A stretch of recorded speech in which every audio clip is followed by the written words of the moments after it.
Okay. You have other people in mind? Actually, no. Go ahead.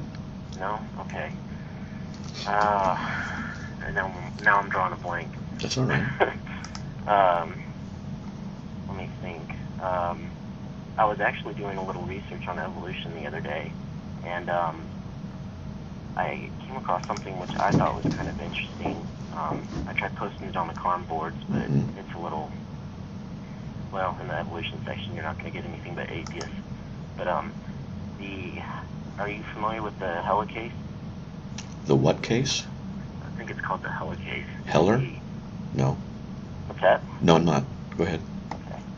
It's the mechanism that unzips the DNA Oh. that's being recreated. Okay. Anyways, I thought I'd mention it because I've read that DNA encodes the Hella case, and Hella case also helps unzip the DNA. Right. So it breaks the nucleotide bond pairs. It separates them. Yeah. Mm-hmm. So it's kind of like which came first. Right. But it's a problem of information. But go ahead. Yeah.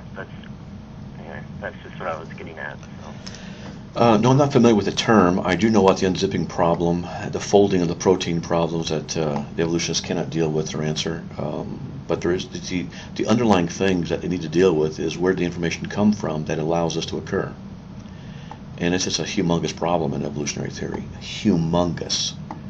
It is so immensely problematic that what they do is they ignore it. That's how big a problem it is. They just ignore it because that's the best option they've got. They're really to seriously look at the information development problem in DNA. It would basically require a designer. That's what intelligent design theory is about. And they hate it.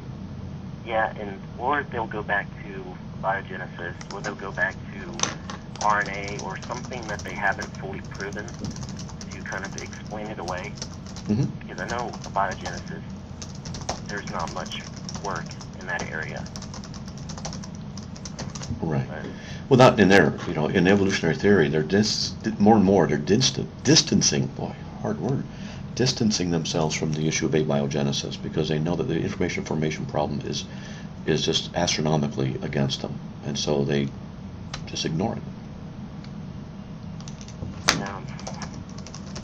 Well, I'll go ahead and let you go. Okay. We've got another caller hanging. Just worked out. Okay? All right. Well, have a good weekend. Okay, man. God bless. You too, man. All right.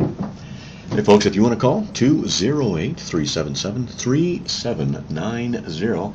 Let's get to Doug from Michigan. Hey, Doug, how you doing? Hey, very good. Thanks for taking my call. I love mispronouncing things. I love mispronouncing. I said you're from Michigan instead of Michigan. That's right. He asked me, your call screener asked me how to spell Michigan. He did? Yeah, he's okay. I kind of giggled, yeah. So what do you got, big guy? So I was wondering, I've read and I've heard your logical arguments with the use of God. I know you have a few of them on your site, and I've heard your tag, and wasn't they great? I really like that. But I hear them, and I think, well, I'd love to share these to atheist friends and non-believer friends, but then how do you take it then into the gospel? You know what I'm saying? So, it's like, yeah, okay, great, God exists, I'll become a deist. How would you take it to that next step? Well, it depends on where the atheist is that you're talking to. If he's a hardcore, strong atheist who doesn't believe that God exists, and you need to undermine his presuppositions and give him something to work with that he cannot answer from his worldview. And the only way to rationally answer it would be that God exists. Well, if you can get someone to move from that into atheism, basically all you're doing is moving from atheism to deism, that God exists, but is he involved in the world? And from there you got to go into theism, and then from theism you go into Christianity. Okay. So you have to work with them. I always tell people, look, ask questions. People are different. I got asked today, Ryan, who works with me and works at CARM, great guy, he said, Matt, are you a presuppositionalist? Well, depends on who I'm talking to. You ask questions and you define their situation by asking questions, and then you cater a response to that situation. That's what I do. And then I just call them names and flip my thumb at them. It usually works really well. Good. I'll try that one. Okay. that help?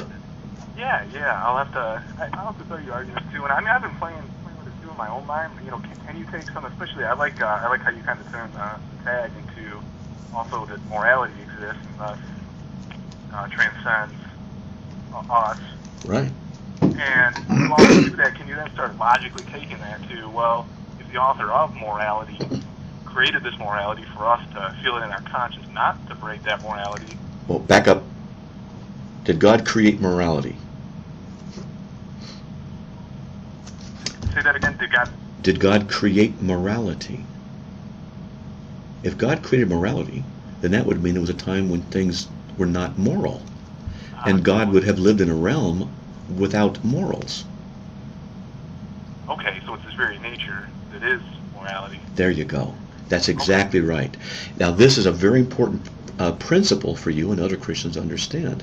God did not arbitrarily assign moral values to different things. Morality is a reflection of his nature.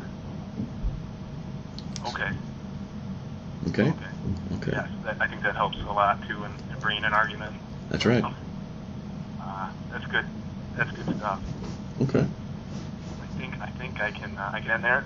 Me and my wife were listening to the show tonight, and you talked about your children advice coming up, and we would much like to hear that, and definitely do that on your next show. Tuesday, then. Tuesday, yes, do it. You call up, or that guy calls up, and I'll give you some advice on how to raise kids in a very simple way that'll help you a great deal, and having them be obedient, respectful, honorable, extremely rich, good-looking, and wise. We're still working the last three for my kids. Okay. Great. No, we will definitely try and call up Tuesday and get some advice. Actually, I'm going to see if I can get my wife in here. She's very good at this, but she's not real fond of public speaking. I'll just see if I can coerce her lovingly. You know, just tap her on the shoulder. You gonna go? You gonna go? You gonna go? Yes, I'm going. Leave me alone. Okay, good. You know, do it like that, the loving way. We'll see. Okay. Good deal. All right. Well, thanks for taking my call. All right. God bless. Yeah. God bless. All right. Will we get open line?